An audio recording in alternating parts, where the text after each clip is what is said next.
Hello friends, welcome to my kitchen. તો after long time આપણે એક કાજુની રેસીપી લઈને આવ્યા છીએ મિત્રો. તો જે આપણે ગામડે પ્રોગ્રામમાં બનતું હોય તો તેવું આજે આપણે કાજુ લસણનું શાક બનાવીશું. તો તેના માટે મેં અહીંયા જો આટલું તેલ મૂક્યું છે અને સૌથી પહેલાં આપણે અહીંયા જો મેં છે ને પોણી વાટકી જેટલા અહીંયા કાજુ લીધેલા છે, જે આપણે થોડા કલર ચેન્જ થાય ત્યાં સુધી આપણે તેને તળી લેવાના છે. ગેસની આંચ આપણે ધીમી પાડી દઈએ અને તેનો થોડો કલર ચેન્જ થાય તેવા આપણે તેને કરીશું મિત્રો. વધારે આપણે તેને કૂક નહીં કરીએ. જો તમારે ઘીમાં અને તળવા હોય તો તમે ઘીમાં પણ તળી શકો છો, તો પણ ટેસ્ટમાં તો કોઈ ફરક નહીં પડે. જો તેનો કલર ચેન્જ થઈ ગયો છે તો હવે આપણે તેને કાઢી લઈએ આ રીતના નીતારીને. હવે જેટલા કાજુ હોય ને એનાથી અડધું મેં અહીંયા લસણ લીધેલું છે, જે આપણે એડ કરીશું. તમે વધઘટ કરી શકો છો મિત્રો. આનો પણ થોડો કલર ચેન્જ થાય ત્યાં સુધી જ આપણે આને તળવાનું છે. તો અમારા ગામડે તો અત્યારે શિયાળામાં તો હાલતા આવા પ્રોગ્રામો થતા હોય તો આ રીતના જ અમે ત્યાં શાક બનાવતા હોઈએ છીએ મિત્રો.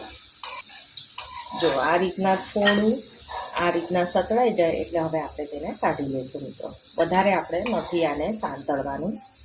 તો આ શાકમાં છે ને લસણનું પ્રમાણ વધારે હોય છે. અને હવે આપણે ગ્રેવી માટે છે ને અહીંયા એક મુઠ્ઠી જેટલા મેં સિંગદાણા લીધેલા છે, તેને પણ આપણે તળી લેવાના છે.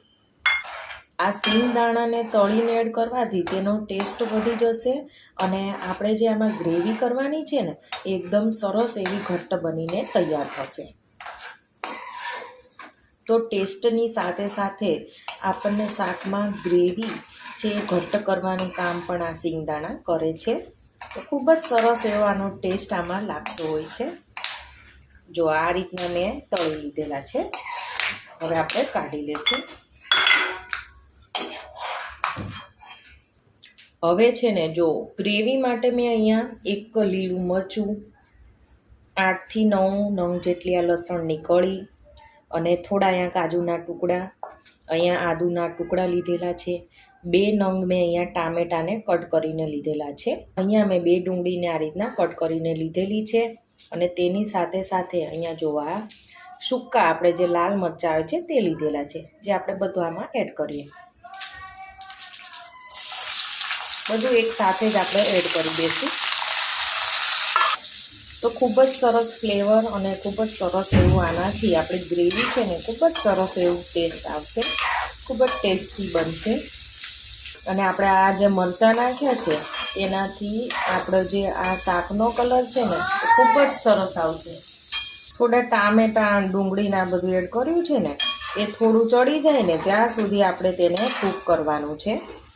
જો તો લગભગ છે ને મેક્સિમમ 2 થી 2.5 મિનિટમાં બધું સારી રીતે કૂક થઈ જશે. અમારા ગામડે તો આના હાલતા પ્રોગ્રામ હોય. તો અત્યારે શિયાળાની સિઝન સ્ટાર્ટ થઈ ગઈ છે તો આવું શાક મળી જાય અને તેની સાથે ગરમા ગરમ પરોઠા હોય તો કેવી મજા પડી જાય. ખાસ કરીને શિયાળામાં બનાવવામાં આવે છે આ શાક. તો તમે જરૂરથી એકવાર આ રેસીપીથી બનાવજો, તમને ખૂબ જ ભાવશે મિત્રો. આ હું એમને નથી કહેતી, કેમ કે હું એના આધારે તમને કહી શકું છું કે અમારા ગામડે આના છે ને પ્રોગ્રામો થતા હોય છે મિત્રો. તો એમાં આ રીતથી જ અમે છે ને શાક બનાવીએ છીએ.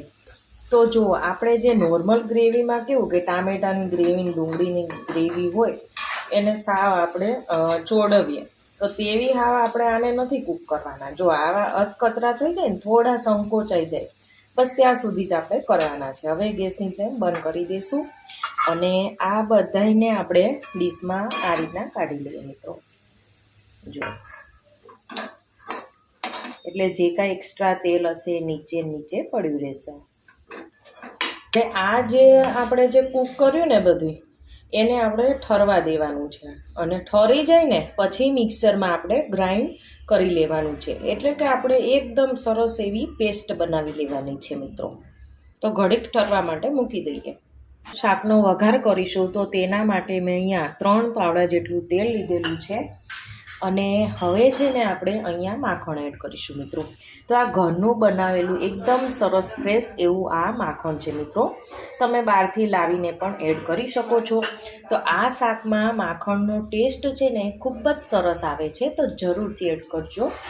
જો આ રીતના તડતડ અવાજ આવે છે કેમ કે માખણમાં છે ને પાણીનો ભાગ રહેલો હોય છે. પાણી બળી જશે ને એટલે આ અવાજ પણ બંધ થઈ જશે મિત્રો. અને પછી જ આપણે આમાં મસાલા કરવાના રહેશે. તો હવે અહીંયા છે ને આખું જીરું એડ કરીએ. શાક સરસ ડાયજેસ્ટ થઈ જાય તેના માટે ચપટી હિંગ. અહીંયા મેં ખડા મસાલા લીધેલા છે જે આપણે એડ કરીશું. મિક્સ કરીએ. અને હવે આ તૈયાર કરેલી ગ્રેવી છે ને એ આપણે એડ કરીશું મિત્રો. પાણી નાખી હલાવી બધું લઈ લઈશું. સ્વાદ અનુસાર નમક એડ કરીએ. ચપટી હળદર પાવડર, ધાણા જીરું પાવડર, ગરમ મસાલો, લાલ મરચું પાવડર. થોડું સાચવીને એડ કરવાનું કેમ કે આપણે સૂકા લાલ મરચાં એડ કર્યા છે અને લીલું મરચું પણ એડ કર્યું છે.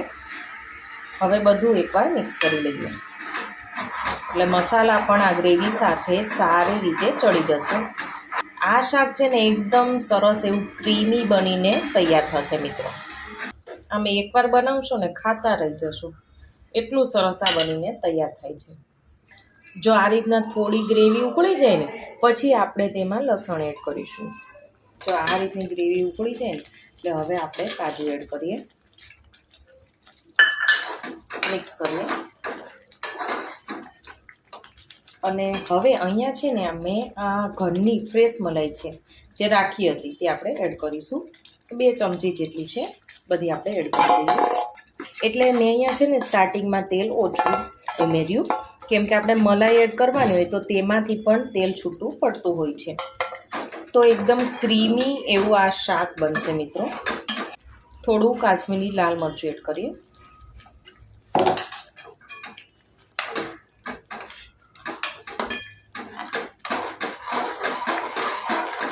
આનાથી કલર ખૂબ જ સરસ આવશે. હવે ઢાંકી આને આપણે થવા દઈશું. થોડી વાર પછી આપણે ડીશ ખોલીએ છીએ તો ફ્રેન્ડ્સ અહીંયા જો તેલ છે ને સરસ ઉપર આવી ગયું છે. તો હવે આપણે આ સ્ટેજ ઉપર ગેસની ફ્લેમ બંધ કરી દઈએ અને મિક્સ કરી દઈશું. તો ફ્રેન્ડ્સ જો હોટેલમાં મળે ને તેવું જ સરસ આ શાક બનીને તૈયાર થઈ ગયું છે મિત્રો. જુઓ અહીંયા કટ કરેલા લીલા ધાણા એડ કરીએ કેમ કે ધાણા વગરનું શાક છે એ અધૂરું છે મિત્રો. કે આપણને હોટલમાં આ રીતનું શાક જો આપણે આપતા હોય છે મિત્રો. જો તમે જોઈ શકો છો એકદમ ટેસ્ટી એવું આપણા શાક બનીને થયું છે. તો ફ્રેન્ડ્સ આજનો મારો વિડીયો આ ગમ્યો હોય તો મારી ચેનલને સબસ્ક્રાઈબ, લાઇક અને શેર કરવાનું ના ભૂલતા. તો આપણે ફરીવાર મળીશું એક નવા જ વિડીયો સાથે. Thank you for watching.